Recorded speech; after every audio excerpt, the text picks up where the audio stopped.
Et bonjour à tous et à toutes, c'est un plaisir de vous retrouver aujourd'hui pour une nouvelle vidéo. Comme vous avez pu le voir dans le titre sur la miniature, aujourd'hui on se retrouve pour un nouvel achat manga, donc tenez-vous bien, générique.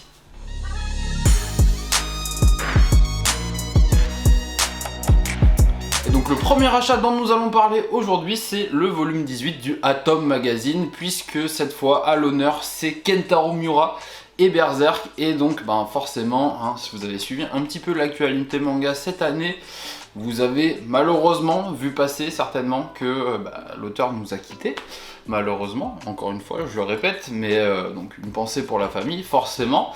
Et je lis pas, j'achète pas en tout cas tous les Atom Magazine qui sortent, parce que ils sont quand même relativement chers, même s'ils font pas tous le même prix à chaque fois, et tous les thèmes ne m'intéressent pas forcément. J'avais acheté celui, donc c'était le volume 15, c'était sur le classement des 100 mangas à lire ou un truc dans le genre.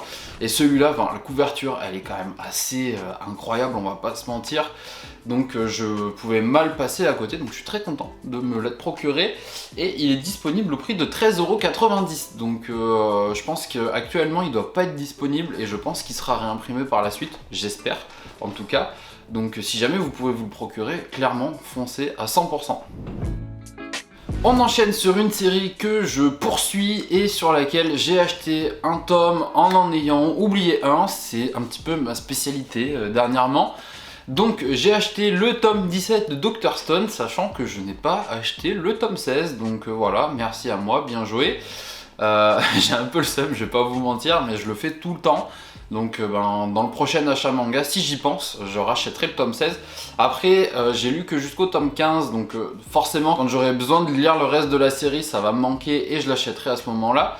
Mais voilà, donc là actuellement j'ai un petit trou dans la collection qui est bien caché parce que j'ai d'autres séries devant, mais bref. Dr Stone, si vous avez jamais fait, c'est pas la première fois que je vous en parle, c'est vraiment une très très bonne série. En tout cas moi je trouve. Je sais que tout le monde n'a pas accroché. Je regrette également que ça soit dessiné par Boichi, ce qui fait que c'est pas tout public, même si l'histoire, elle, pourrait convenir complètement en fait à des personnes plus jeunes, dès 10 ans même, je pense. Le dessin fait que malheureusement ce ne sera pas possible. Et on le rappelle, au scénario, c'est Richiro Inagaki qui est entre autres le scénariste de High Shield 21, quand même.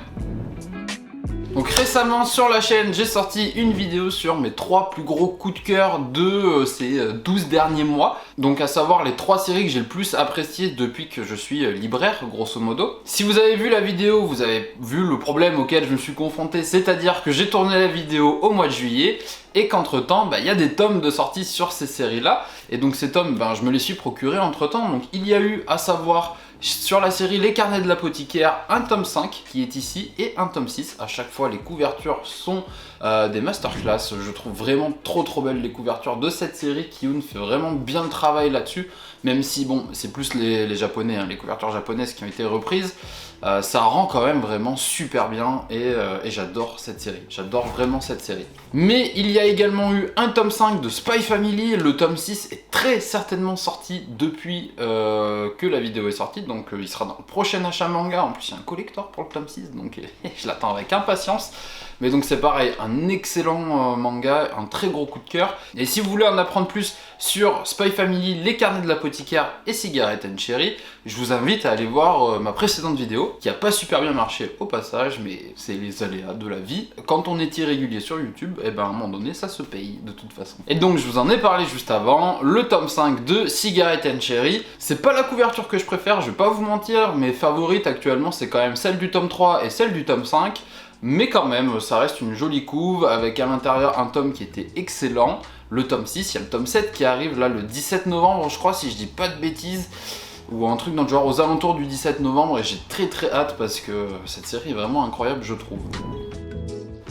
Et on poursuit avec une série que j'ai commencé à acheter, que j'ai presque fini de lire par contre, puisque je les ai lus à la librairie. Il me manque le dernier tome qui vient de sortir, c'est donc la série Le Bateau de Thésée.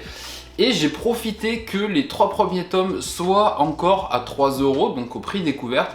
pour me lancer, parce que pourquoi les acheter 8 € dans 3 mois quand je peux les avoir 3 € maintenant? Je vous pose la question parce que oui, information importante, les prix découvertes ne sont pas voués à rester à 3 €. Chez Vega, normalement c'était temporaire, et si je dis pas de bêtises, c'est que jusqu'à la fin de l'année. En début d'année prochaine, ça devrait repasser à 8 € le tome. Donc si jamais vous avez pour projet de commencer ces séries, ce serait vraiment dommage d'attendre et foncez tout de suite. Pour ce qui est du bateau de Thésée, en fait, c'est du très très bon polar où on va suivre une affaire de meurtre dans une école, une histoire de voyage temporel et tout. C'est très bien scénarisé, c'est bien dessiné. Si vous voulez lire une très bonne histoire en 10 volumes, clairement, foncez sur le bateau de Thésée, c'est valeur sûre. Il y a une autre série depuis la dernière fois que j'ai commencé ou recommencé, suivant comment on voit la chose. C'est donc les Hikaru no Go en deluxe, parce qu'ils sont incroyables. Ça fait des années qu'ils sont dans ma liste d'achat, que je résiste. Et sauf que j'ai jamais travaillé dans une librairie qui les avait, jusqu'à maintenant, hein, un manga d'occasion. Donc on les a en rayon, et de les voir tout le temps, je vous avoue que ça a été très dur de résister à la tentation, mais parce que regardez-moi ces couvertures, elles sont incroyables. Enfin, j'adore le style de Takeshi Obata, et là, enfin, vraiment, on atteint le paroxysme de son talent. Vraiment, le mec est trop fort. Toutes les couvertures sont vraiment trop belles. J'ai plus le prix exact du volume, malheureusement, donc ça s'affichera actuellement à l'écran. Mais donc Hikaru no Go, moi j'ai déjà la précédente édition, elle est restée chez mes parents malheureusement, sauf que entre l'ancienne et celle-ci, il y a vraiment pas photo, il y a genre 20 ans d'écart en fait, enfin moins. Mais il y a vraiment pas photo en termes de qualité de fabrication. Donc là on est vraiment sur une deluxe, et une belle deluxe quoi. On se fout vraiment pas de notre gueule pour une fois. Delcourt Tonkam, c'est pas forcément toujours les meilleurs pour faire des rééditions, mais sur celle-ci, ils ont vraiment pas blagué, et d'ailleurs il y a un nouveau tome qui arrive normalement mi-novembre, donc ça c'est cool. Honnêtement, celui qui me dit qu'il n'aime pas les couvertures de cette série, c'est qu'il y a un vrai problème, je te crois pas. Si tu me dis que t'aimes pas, je te crois pas. Entre temps, j'ai également acheté des intégrales de séries. Alors c'est vraiment pas des séries très longues, rassurez-vous, mais quand même, donc j'ai acheté 2 séries intégrales. La première étant Divine de Kamome Shirahama. C'est une série en 3 volumes, donc je vous avais dit que c'était des intégrales de séries plutôt courtes, je vous ai pas menti. La couverture vous dit peut-être quelque chose, le style de dessin peut-être également, et c'est pas pour rien puisqu'en fait c'est la série précédente de l'autrice de l'Atelier des Sorciers. Donc une série que j'affectionne, même si pour l'instant je suis pas du tout à jour sur l'Atelier des Sorciers. Vous savez comment je fonctionne, c'est-à-dire que quand j'aime un auteur, j'ai plutôt tendance à acheter les autres titres du même auteur. Donc c'est exactement ce qui se passe ici. Comme j'aime bien l'Atelier des Sorciers, j'achète Divine, tout simplement. Donc j'ai hâte de le lire, je pense que quand ce sera fait, je vous ferai soit une chronique sur Instagram, il faut que j'en fasse, soit une vidéo directement, pourquoi pas parler de l'autrice et de ce qu'elle a pu faire. Je note que, encore une fois, les couvertures sont plutôt réussies, même si, honnêtement, je trouve que c'est pas au niveau de Hikaru no Go qu'on a pu voir juste avant, mais c'est clairement pas faire insulte à la série. Je sais même pas pourquoi je les compare, parce qu'en vrai, ça n'a rien à voir, mais donc une série en 3 tomes, ça fait toujours plaisir, parce que c'est pas la ruine, et au pire, si jamais c'est pas bon, c'est pas la ruine, encore une fois. Deuxième série intégrale que j'ai achetée récemment, c'est encore une fois une série pas très longue puisqu'il y a 6 volumes, c'est édité par Kazé, et c'est Le Chant des Souliers Rouges. Donc qu'est-ce qui m'a motivé à acheter ce manga? Ça fait un moment que je me suis renseigné sur cette série parce que j'en avais besoin pour faire une vidéo. C'était sur les mangas de sport, et qu'en même temps, il y a un manga de danse que j'ai lu récemment et que j'ai particulièrement apprécié. C'est le manga Welcome to the Ballroom, dont je vous ai parlé déjà sur Instagram, qui était présent dans le précédent achat manga, et j'ai tellement adoré Welcome to the Ballroom, cette approche de la danse. Je me suis dit que j'avais vraiment très envie de tester Le Chant des Souliers Rouges. Donc c'est fait par Mizu Sahara, qui a aussi sorti The Tale's Tale aux éditions Nové Graphics récemment, que j'ai adoré aussi. Et c'est un manga dans lequel en fait on va suivre, si je vous dis pas de bêtises, parce que je l'ai pas encore je l'ai pas encore lu à 100%, mais en fait on va suivre une jeune fille qui en a un peu marre de la danse, un jeune homme qui en a un peu marre du basket, et grosso modo ils vont, en s'échangeant leurs chaussures, s'échanger leur passion. Et on va suivre un jeune homme qui va se mettre en fait au flamenco, donc un manga sur le flamenco. Encore une fois, c'est pas spécialement courant, j'étais du coup très curieux. Et donc en 6 volumes, je ne prends pas énormément de risques non plus, je pense. J'ai trop hâte de le lire. C'est un des trucs qui est dans ma pile, Le problème c'est qu'en fait on les a pas à manga d'occasion et du coup je retarde à chaque fois parce que j'ai envie de lire des trucs qu'on a en rayon forcément hein, pour pouvoir les conseiller. Donc là je suis face à un dilemme. Quand est-ce que je vais les lire? Je ne sais pas, mais j'ai trop hâte. Depuis la dernière fois, il y a une autre série que j'ai complétée, j'avais déjà les 13 premiers volumes, j'ai acheté du coup tous ceux qui me manquaient, ça fait 24 volumes en plus, quand même, ça pique un petit peu. Sachant que c'est pas des volumes à 6,90€ comme on peut avoir l'habitude d'acheter, c'est des volumes à 9,35€. C'est la série Vagabond que vous voyez derrière ici. Je les ai pas tous portés parce que bon, vous imaginez bien que 24 volumes ça fait un petit peu beaucoup et dans tous les cas j'aurais pas pu tout vous montrer. Donc ils sont derrière moi en fait dans l'étagère, ils sont déjà rangés, j'avais pas envie de les enlever. Et donc voilà, je me suis mis à jour en tout cas en termes d'achat, pas en termes de lecture, j'en suis toujours au tome 13. Je pense ne pas les lire tout de suite, honnêtement, parce que même si c'est Takehiko Inoue, et que vous savez hein, l'amour que j'ai pour cet auteur, Takehiko Inoue, on va pas se mentir, c'est déjà 13 tomes de lus sur une série, c'est déjà pas mal, sachant qu'il y a énormément de trucs qui paraissent toutes les semaines, et que j'ai tellement de trucs à lire pour la boutique que je pense que je peux pas me permettre, là actuellement, de lire 37 volumes, enfin 24 volumes de plus, sur une série qui n'est pas terminée en plus, donc, et qui en plus pour le coup se vend à peu près toute seule. Ce serait un truc vraiment niché, pourquoi pas. Vagabond, ça a quand même pas mauvaise réputation, on en vend tout le temps, on nous en vend tout le temps. Donc j'ai pas pour l'instant d'intérêt particulier, si ce n'est mon plaisir personnel à le lire. C'est plus vrai pour Reel par contre, parce que les gens vont moins naturellement vers Reel, l'autre manga de basket de Takehiko Inoue. De toute façon, vous le savez, si je parle pas de lui dans une vidéo, j'explose. C'est une théorie, c'est comme ça. Et on va pas voir si ça se vérifie, mais quand même. On va passer à la dernière partie de cette vidéo, c'est donc mes achats de manga collector. J'espère sincèrement que je vais pas foutre le seum à trop de personnes parce que c'est vraiment pas l'objectif. J'espère sincèrement que vous, derrière votre écran, si vous êtes passionné, vous avez pu avoir les collectors de vos séries. Je le souhaite vraiment sincèrement. J'en parle pas trop sur la chaîne, mais à la librairie, on essaye au maximum de limiter les abus.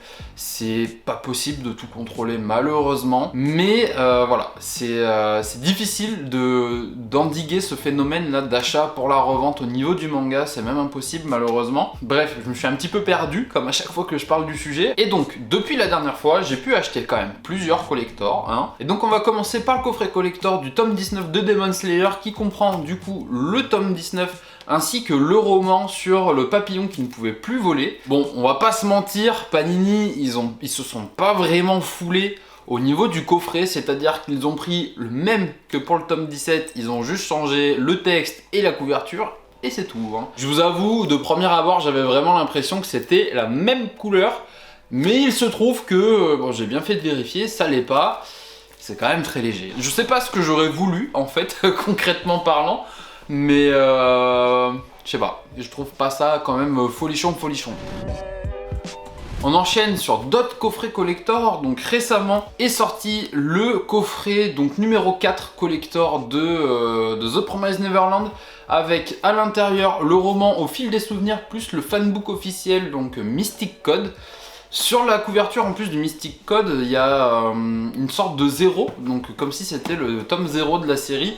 C'est plutôt bien fait, ça peut comme ça se caler plus facilement dans votre collection, je trouve. Après, bon, voilà, c'est pas non plus le détail qui tue à 100%. Mais donc dans ce collector, vous allez pouvoir retrouver donc un marque-page métallique, 3 sous-bocs, donc ce qu'on met sous les verres, 3 planches de stickers exclusifs, une carte codée et du coup les deux mangas, enfin le roman et le fanbook. Si ça vous intéresse que je fasse une vidéo sur l'ouverture de ces coffrets collector par exemple, n'hésitez pas à me le dire parce que j'en ai plusieurs que j'ai pas ouvert depuis un moment parce que c'est des coffrets collector et je me dis bon, est-ce que je les ouvre, est-ce que je les ouvre pas, c'est vraiment la pure collectionnite. Et j'ai pu mettre la main de manière complètement inattendue sur un autre coffret collector de The Promised Neverland, à savoir le coffret collector numéro 2, c'est sur le tome 12.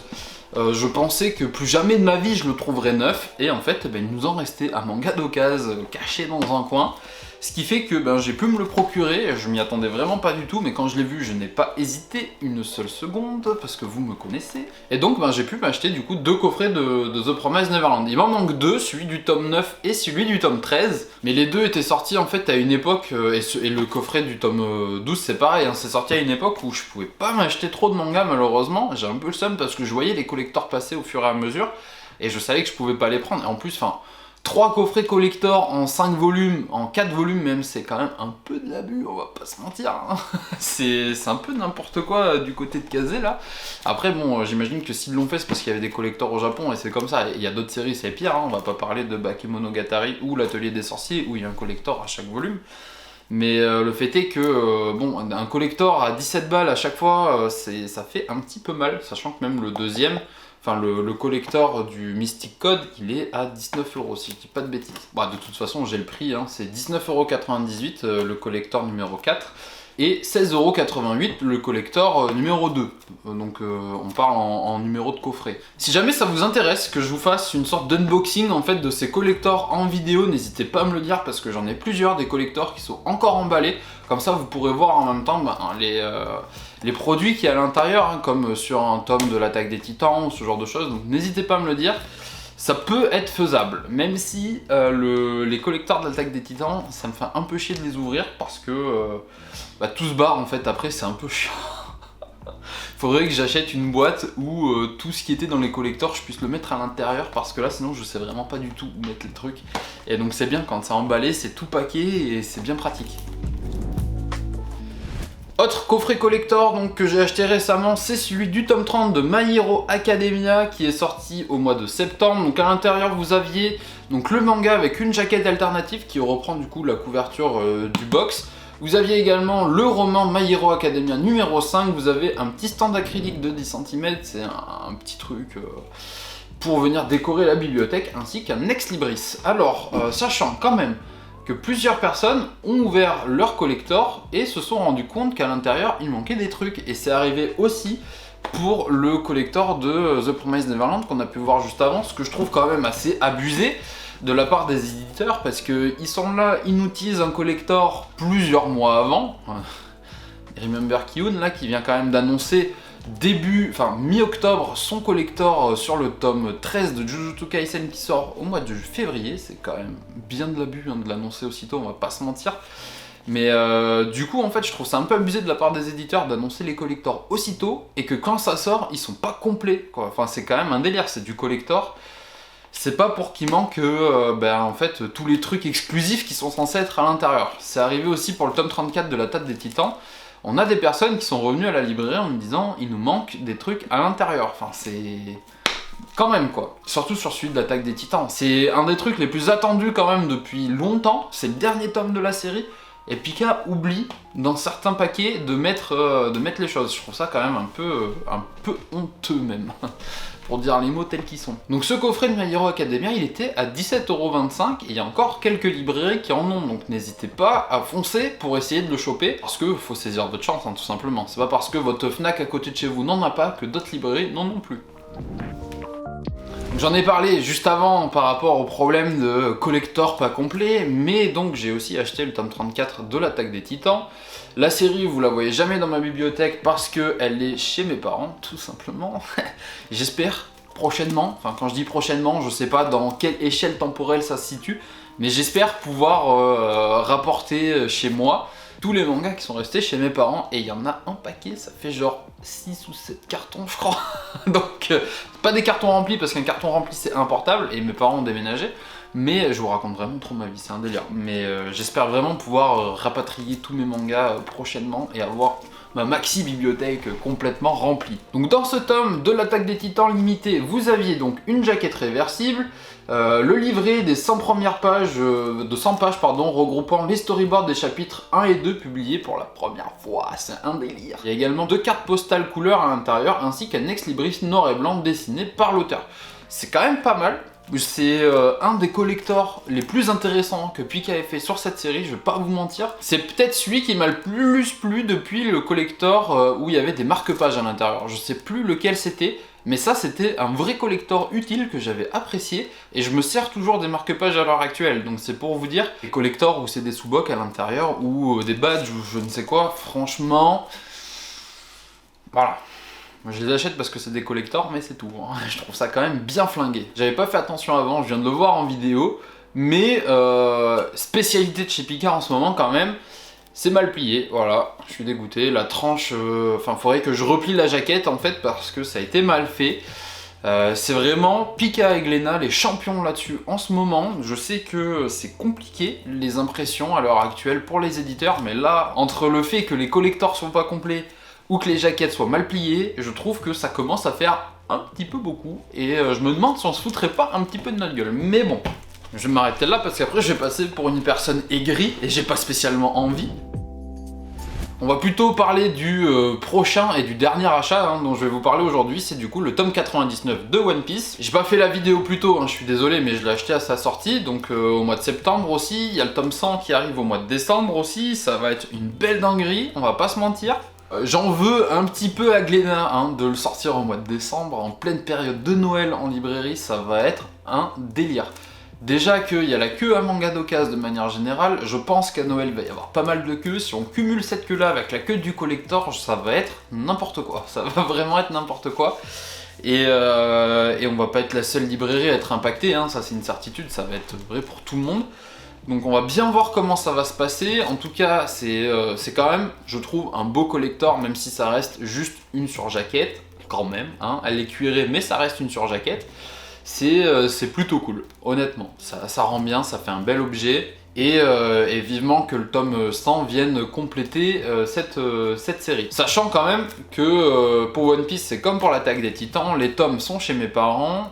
J'ai pas les 99 tomes à l'heure actuelle, je crois que j'en ai 76. C'est quand même pas mal, je trouve, quand même. On parle quand même de 76 tomes d'une série, donc je trouve que c'est plutôt cool. Même si la majorité ont été achetés d'occasion jusqu'à présent, il n'empêche que ça fait quand même 76 tomes. C'est donc tout pour aujourd'hui, j'espère sincèrement que vous aurez passé un agréable moment en regardant cette vidéo. Faudrait que je fasse des vidéos achat manga plus souvent, histoire qu'elles soient un petit peu plus courtes, un petit peu plus fun à regarder. Parce que là, on va pas se mentir, quand il y a beaucoup de choses comme ça, ça dure tout de suite longtemps. Et j'aime bien parler un petit peu des titres en même temps, pas juste vous les passer à l'écran et passer à la suite. Donc je trouve ça un petit peu plus sympa quand il y a 2-3 choses à dire dessus. Et j'espère quand même que vous aurez passé un agréable moment en regardant cette vidéo. Moi je vous dis à très vite pour une prochaine. Prenez soin de vous. Ciao ciao.